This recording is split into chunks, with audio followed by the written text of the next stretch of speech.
As the moon reached its zenith, casting an otherworldly glow across the landscape, Tala's silver eyes shimmered with an intensity Diego had never seen before. The air around them seemed to crackle with an unseen energy, and Diego felt his heart racing, sensing that something extraordinary was about to unfold. "Diego," Tala began, her voice trembling with emotion, "there's something I must show you." She stood, her white dress billowing in the gentle night breeze, and took a step back from the young farmer. "Please, don't be afraid."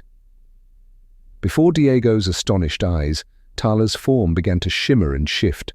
Her legs elongated, her body expanded, and in a matter of moments, where once stood a beautiful maiden, now stood a majestic creature unlike anything Diego had ever seen or imagined.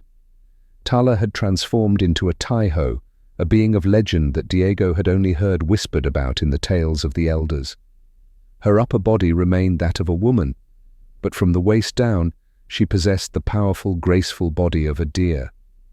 Her coat shimmered with a silvery sheen that seemed to catch and reflect the moonlight, and atop her head sat a crown of delicate antlers that looked as if they were crafted from the finest silver.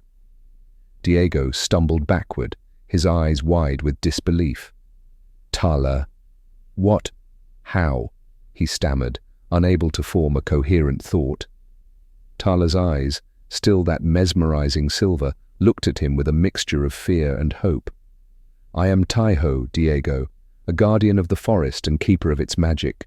I'm sorry I couldn't tell you sooner, but I needed to be sure I could trust you." As Diego struggled to process this revelation, Tala's expression grew grave. "But my kind is in grave danger. We are at war with the Tikbalang, and I must return to my people."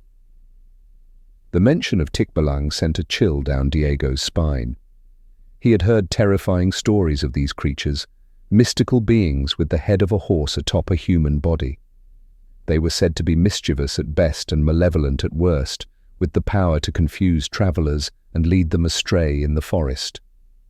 Tala continued, her voice urgent. "The Tikbalang seek to overthrow the balance of the forest. They are led by a powerful warlock who has promised them dominion over all the magical realms. If they succeed, not only will my kind be destroyed, but the human world will be thrown into chaos as well." Diego's mind reeled with the implications. He thought of his simple life as a farmer, of the village beyond the forest's edge, all blissfully unaware of the magical war raging just beyond their perception. "But why you, Tala? Why must you go?" Diego asked, his voice barely above a whisper. Tala's eyes shimmered with unshed tears. "I am the last of the royal bloodline, Diego. My magic is vital to our defense against the Tikbalang. The wound you found me with, it was from a Tikbalang ambush. I escaped, but now that I've recovered, I must return to lead my people." As if to emphasize the urgency of her words, a distant rumble echoed through the forest. But this was no thunder. It was the sound of hoofbeats, powerful and ominous. "They're coming," Tala whispered, her eyes wide with fear. "The Tikbalang have tracked me here." Diego's heart pounded in his chest. He looked at Tala, this magical being who had brought such joy and wonder into his life, and felt a surge of protectiveness. "What can I do?" he asked, surprising himself with the determination in his voice. Tala shook her head, her antlers catching the moonlight. "This isn't your fight, Diego. I've already put you in danger by staying here. I must go now before they reach us." But as she turned to leave, Diego caught her hand. The touch sent a spark of electricity through him, and he knew in that moment that his life would never be the same. "I can't let you face this alone, Tala. You saved me from a life of loneliness and showed me that there's magic in this world.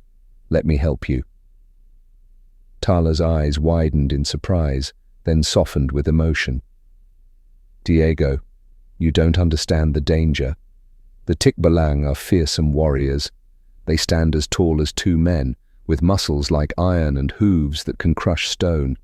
Their magic is wild and unpredictable, and their leader, the warlock Kidlat, wields power that could tear the very fabric of our world apart. The sound of hoofbeats grew louder, accompanied now by otherworldly screeches that made Diego's blood run cold. He could see the fear in Tala's eyes, but also a flicker of hope. "I may be just a simple farmer," Diego said, his voice growing stronger with each word, "but I know this forest. I know every tree, every stream, every hidden path. If nothing else, I can help you escape." Tala hesitated for a moment, torn between her need to protect Diego and her growing feelings for him. Finally, she nodded. "Very well, but we must hurry. The Tikbalang are nearly upon us." The story of Diego and Tala will continue in the next part. Thank you for watching.